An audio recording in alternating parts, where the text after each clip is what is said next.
The wind on the southern front is shifting in ways that should terrify Moscow. For months, everyone watched Zaporizhzhia. Wrong place. The real battle just moved to Mariupol, and when you understand why Russia's entire southern strategy is collapsing right now. Azov is back, not symbolically, operationally. And they brought something that changes how modern war actually gets won. Here's what we're figuring out together. First, how does a unit that was supposedly destroyed in 2022 suddenly become the most lethal force on the southern front? Second, what exactly are these AI drones doing 160 kilometers behind Russian lines that's so devastating Russia's own military bloggers are admitting defeat? And third, why is the land corridor to Crimea, Russia's greatest strategic victory of this war, now on the absolute brink of total collapse? We'll get to all three. But to make sense of any of it, you need to understand one specific thing about how Russia's logistics actually work in this war. It's not centralized. It's fragile. And it's about to snap. May 8th, 2026. That's when Azov made their announcement through United 24 Media. 4 words, we have returned to Mariupol. Not with tanks. Not with heavy armor convoys rolling through the streets like 2022. They came with something deadlier, something stealthier, something Russia's air defense cannot stop. They came with drones. Specifically, US-made Hornet kamikaze drones developed by Eric Schmidt's company Perennial Autonomy. These aren't your standard quadcopter toys. These are AI-supported systems with 100-plus kilometer range, 5-kilogram warheads, and something Russia cannot jam, Starlink satellite terminals. Think about what that means. Russia spent decades building electronic warfare systems designed to disrupt drones. Pantsir air defense. Tor systems. Millions of dollars of equipment. None of it works against a drone that doesn't rely on radio signals. The AI target recognition system processes a massive database in real time. It distinguishes military trucks from civilian vehicles in seconds. No human needed. No signal to jam. Just a machine that sees, calculates, and strikes. Azov's tactic is called loiter-and-strike. The drones hover for hours above a target zone, invisible on radar, waiting. They watch Russian convoys slow at bridges. They watch fuel tankers reduce speed at intersections. That critical moment when vulnerability peaks, that's when they dive. Russian soldiers now abandon their vehicles the moment they hear the sound. Most don't survive the next 30 seconds. Here's the scale of what's happening.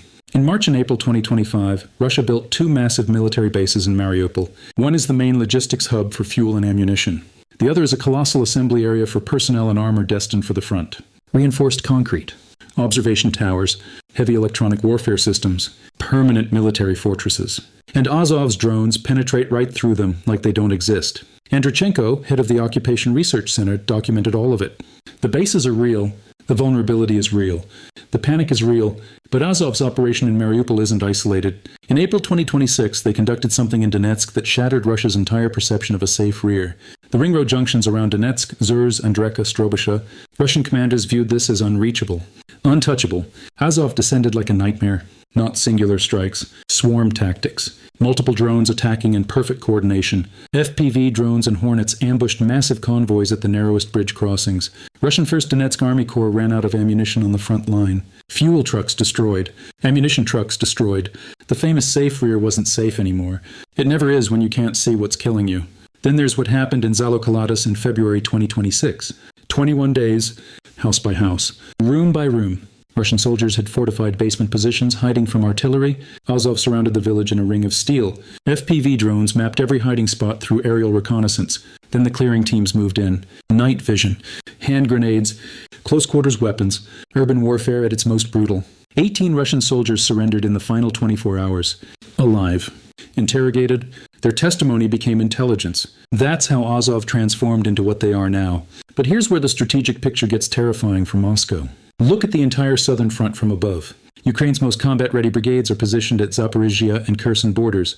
The 118th Mechanized Brigade, the 65th Mechanized, the 47th Mechanized, the same units that conducted the 2023 offensive.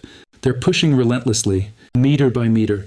While they push by land, Azov severs Russia's logistics network in the background. You can have the largest, most well-equipped army in the world. But if your soldiers are hungry, thirsty, without ammunition, without fuel, that army collapses. It's not a theory. It's happening right now. Russia's land bridge to Crimea stretches through Berdansk, Melitopol, and Henichesk. That asphalt was supposed to be Russia's greatest strategic victory since the war began. Every single meter is now under Ukrainian fire control. Not just Ukrainian sources saying this. Russia itself is admitting it. The Kiev Post reports that famous Russian military analyst Zhivov describes these moves by Azov as highly alarming for logistics. But it gets worse. Rybar, Russia's most popular military blog, made an official confession on May 22, 2026. The land corridor is under Ukrainian fire control. Civilians banned. Commercial passages halted. Crimea is becoming a logistics island. The sea route? Paralyzed by Ukrainian unmanned surface vehicles in the Black Sea. The land corridor? Shattering in Azov's hands. And Russia's alternative plans are collapsing one by one. They tried building a new railway between Donetsk, Volnovakha, and Mariupol to relieve the Crimean bridge. They claimed it was for tourism. Partisan sabotage destroyed the signal infrastructure and main control centers. Reuters documented that Russia buried $12 billion into these logistics networks, railways, and highways. Azov's drones are systematically turning that investment into ashes every night. Meanwhile, Russia is trying to colonize Mariupol through forced passports, closed Ukrainian schools, brainwashing curriculums. The 58th Guards Combined Arms Army is running rampant. The 810th Naval Infantry Brigade, the main actors in the 2022 massacres, are using the city as a transit base. The 9th Guards Motorized Rifle Brigade, formed from separatist militias, is also there. All of it is melting helplessly in the face of Ukraine's deep strike strategy. The drones flying over the ruined Azovstal steelworks are screaming to friend and foe alike. This city belongs to Ukraine now. Azov is literally turning enemy logistics into a shooting range. And according to their message, this is only the beginning. The 90,000 to 130,000 Ukrainian soldiers fighting in the mud and trenches on the southern front now know something critical. There's a force in the sky behind the enemy, paralyzing their supply lines. That changes everything.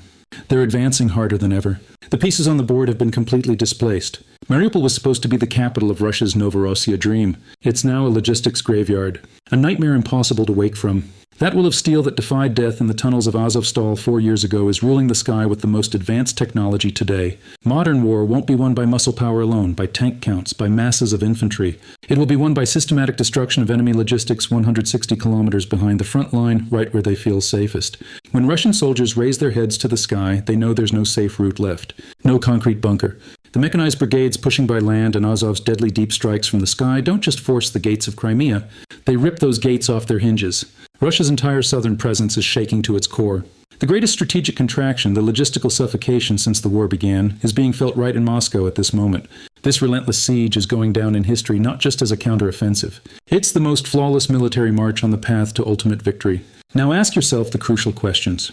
Can the Russian army afford to sacrifice Crimea as a last resort to repair these collapsed logistics networks? Or will Azov's absolute dominance in the sky be that unstoppable blow that ends this war much sooner than anyone expects? The answer is being written right now, every single day, every single hour. And it's being written in the sky above Mariupol,